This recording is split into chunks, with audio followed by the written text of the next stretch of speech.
everyone, it's Kim again.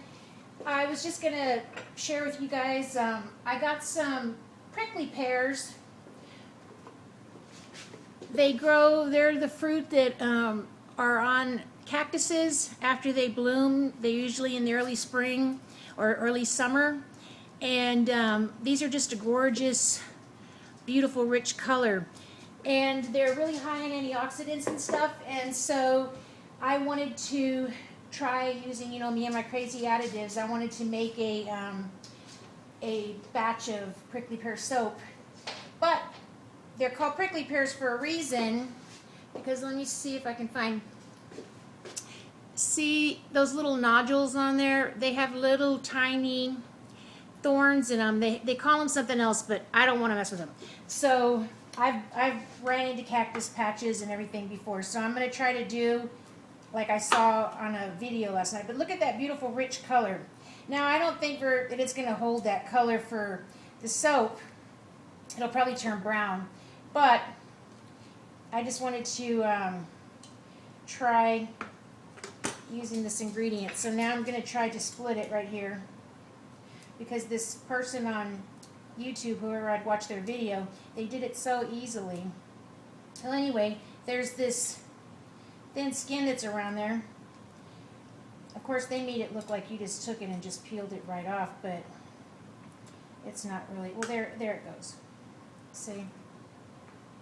I hope this is in the camera still showing, but look at that beautiful color. I can hold it now.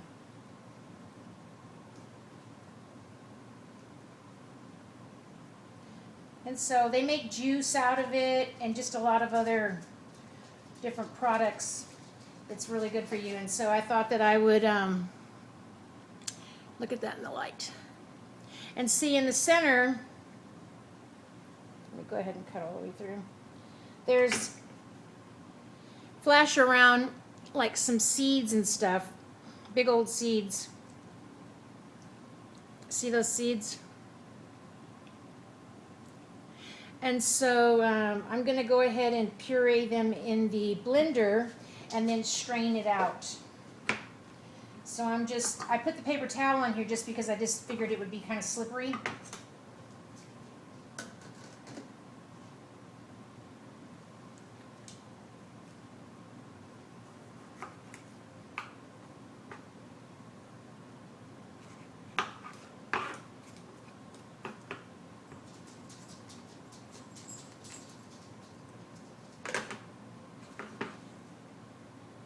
See if I can get this down. Probably by the last one I'll figure it out the right way.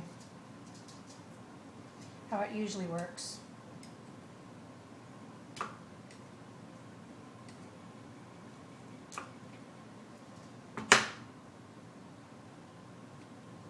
Because I don't want to lose all my flesh when I peel the skin off.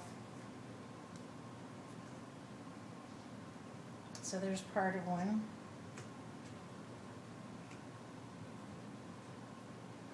There's some more.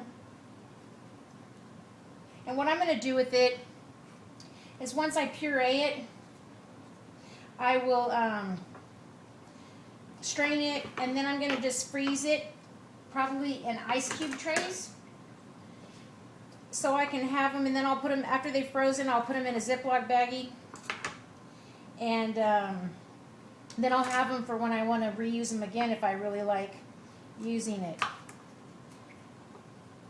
They're from nature and they're free. I mean, they grow in the wild. My sister has a huge patch of prickly pear cactus in her front of her property. She lives kind of a little bit in a rural area here in Texas. And so when I texted my brother-in-law yesterday and I said, "Hey, do you guys have any prickly pear fruit on your plant?" He probably was just rolling his eyes thinking, "What am I up to?" But he actually went out and picked the fruit they did have left on their plant, on the cactus itself. It's hard because I just want to reach in there and grab them.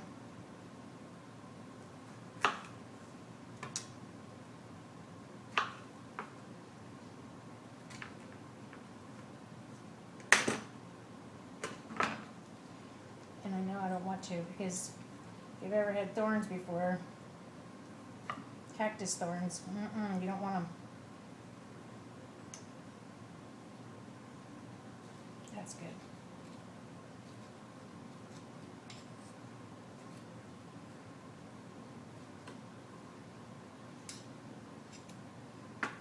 Honestly, I've never even, I've never eaten them before. But you can see here, let me get those seeds. That is what the seeds look like right there.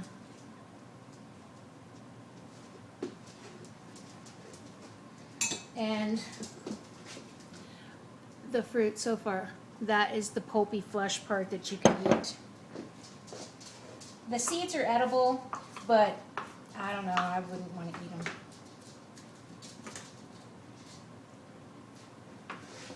See, there goes a thorn. Let me see if I can get it in the camera.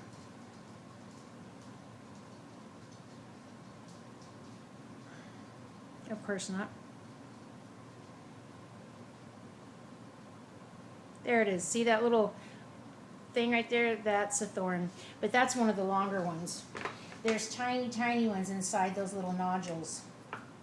Those are the ones I definitely don't want.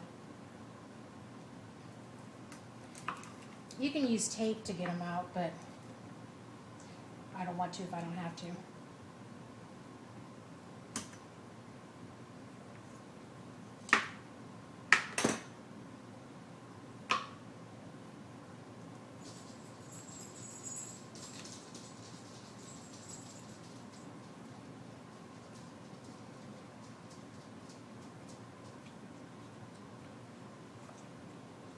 Yeah, so I haven't even decided on a scent yet for this. I know that I want something juicy and something that reminds you of an arid or dry and climate probably. I don't know. I just haven't figured out a scent yet, so this is all just prep work for one of those eventual soaps. But I'm kind of excited about it, so I know I'm not going to wait too long to do it. And I figured I might use some aloe juice with this because I've never really used aloe in my soap, which is kind of funny considering all the things that I've put in soap before. So, but I thought I might use it with this, that it would be a good combination. I want to see what they smell like.